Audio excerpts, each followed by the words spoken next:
धनौरा पुट्ठी आए हुए हैं और करीब हमने 1-1.5 महीने पहले हमने ये कफ डॉग दिया था इस बच्चे को, और कितने टाइम से परेशानी थी, कितना अब कितना आराम है ये लड़का बता देगा और ये भाई साहब बता देंगे।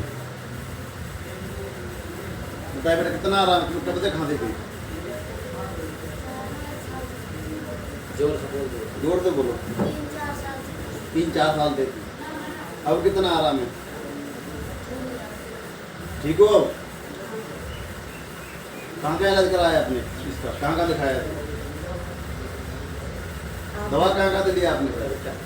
मेरठ से, बड़ौद से। तो आप बोलो कुछ नहीं, आप बोल दो मुझे जहाँ से दवा लिया बताओ।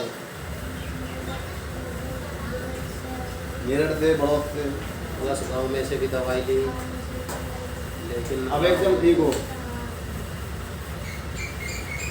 कंपनी के बारे में क्या कहना चाहोगे? कंपनी अच्छी है, प्रोडक्ट अच्छा है? अच्छा जोर से बोलो बेटा, कोई डरो मत।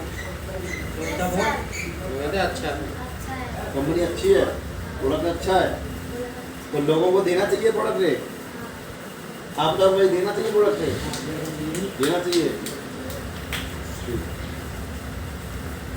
तो मेरा टारगेट है कि हम लोग एक ऐसे मिशन पर काम कर रहे हैं जहाँ healthy India and wealthy India के मिशन पे हम लोग काम कर रहे हैं। हमें ऐसे ही रिजल्ट लेते रहेंगे लोग और अपना इंडिया का जो आयुर्वेद है प्रमोट करते रहेंगे। Thank you. और इस कंपनी के अच्छे प्रोडक्ट हैं, मैं चाहता हूँ इस प्रोडक्ट को आप यूज़ करें। जो भी समस्याएं आपके साथ हैं, कोई समस्या तो एक बार मिले या फ़ोन से बता सकते हैं और हम आप तक पहुँच जाएंगे और बात कर लेंगे और समस्या दूर हो जाएगी। Healthy India and wealthy India. जय हो संजीव सर, जय हो सत्यपाल सर। Thank you.